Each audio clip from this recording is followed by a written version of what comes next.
Hi folks, in today's video I'll be reflecting on Mapvember and some other 30-day challenges I've done.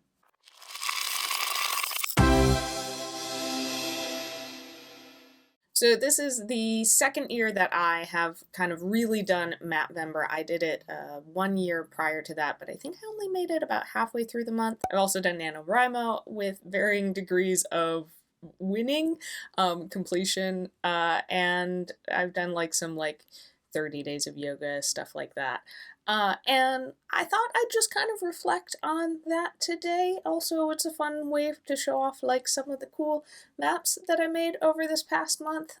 So yeah, one of the things that I think doing a 30-day challenge is nice is, especially right now, it gives you something to do every day. Now with this year's Mapvember, I actually started it back in September. I think the last week of September was when I started doing some drawings, and that was because I wanted to be posting them on the day. I didn't want to be focused so much on drawing them on the day, but when I was posting them. So a little bit more than 30 days, but still 30 maps. Hopefully, I'm filming this 3 days before the end, so hopefully I finished. You'll find out. But yeah, I think especially right now, with a lot of people being kind of stuck inside and a lot of our plans getting canceled, it's nice to have something that I'm kind of looking forward to every day. Ooh, I'm gonna go home and put on some TV show that I'll have to pay attention to, and I'll draw a map, or I'll listen to some music and draw a map. With NaNoWriMo, it was kind of the same thing, although that was a little bit more of a challenging myself, so maybe a second point. But I like the giving yourself something to do every day. That's something nice. Another thing that I like about it is the challenge aspect of the can I do this? Can I write 50,000 words in a month? 50,000, 40,000. It's been a couple years. I can't remember how much NaNoWriMo is. But can I write a novel in a month? First draft at least. Can I draw 30 maps in a month? Can I do yoga every day for 30 days? That kind of challenge of, maybe it's a good way to set a habit. I think there's been some studies that show 28 days or something, 20, 30 days is kind of how long it takes to set a habit. So that's a great way to set a new habit. And once you're done, it's really great to look back on and be like, yeah, I did this. I did something. It's also a great way to really improve your skills. I definitely, as I've done Mapvember, I've learned things and I've been able to look back on my maps, even from just the earlier month, but looking back on last year's Mapvember maps compared to this year's, I've seen improvement, and that's been great. And there's definitely some days where it's yesterday's map was better. That's okay. But overall, there's been a progression of improvement. And because I'm working on it every day, I'm not having to kind of go through that retraining my hands and stuff like that to do the things that my brain wants my hands to do, because that's can be a struggle, I find sometimes with drawing of I have the idea in my head, I just can't get it down on the page or on the iPad or whatever it is that I'm using for my drawing method. So if you're wanting to build a skill, to build a practice, it's a good way of doing it. I also particularly like the kind of more public challenges, because for me it adds a level of accountability. I'm okay, I'm going to do Mapvember this month, so if I'm not posting maps, probably no one's really noticing, but I feel accountable because I've told somebody else. So whether it's, posting on social media or just telling your partner or a friend, I'm doing this thing.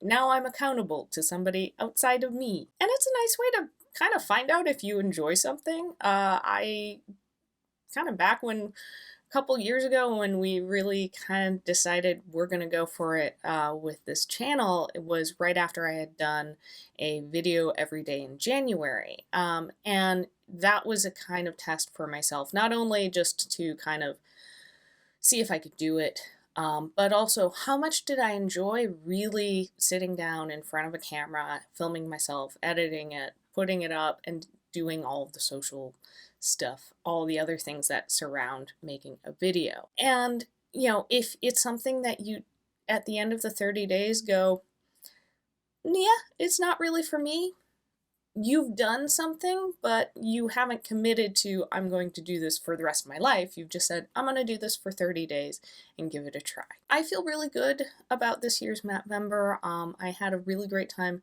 drawing the maps. The other great thing I love about challenges like Mapvember, some of these more artistic challenges, is having prompts. That definitely helps creatively, so you're not just out of nowhere coming up with ideas.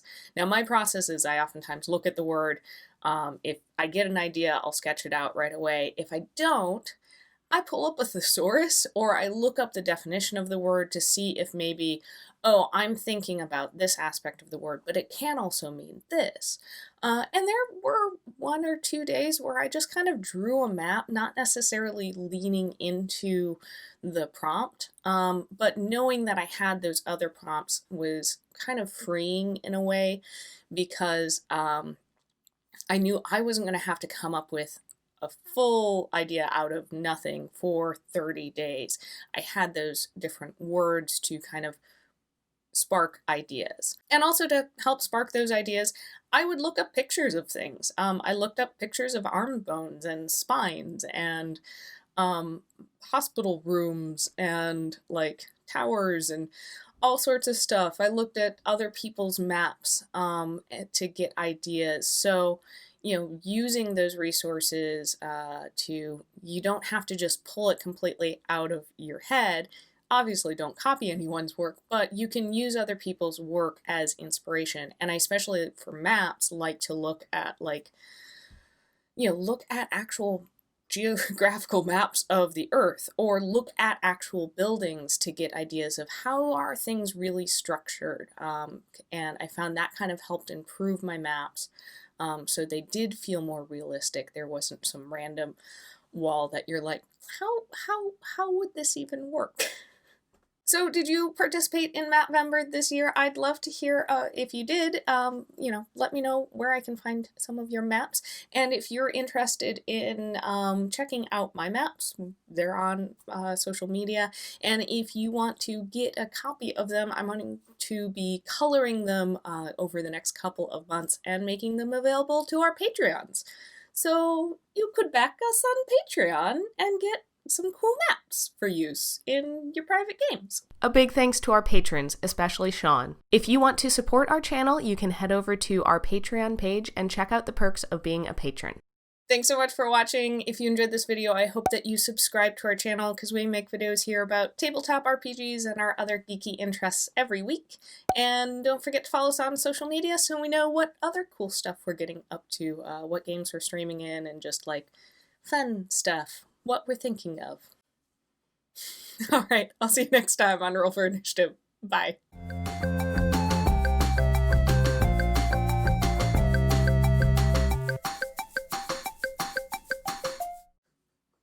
Sometimes I'm really awkward.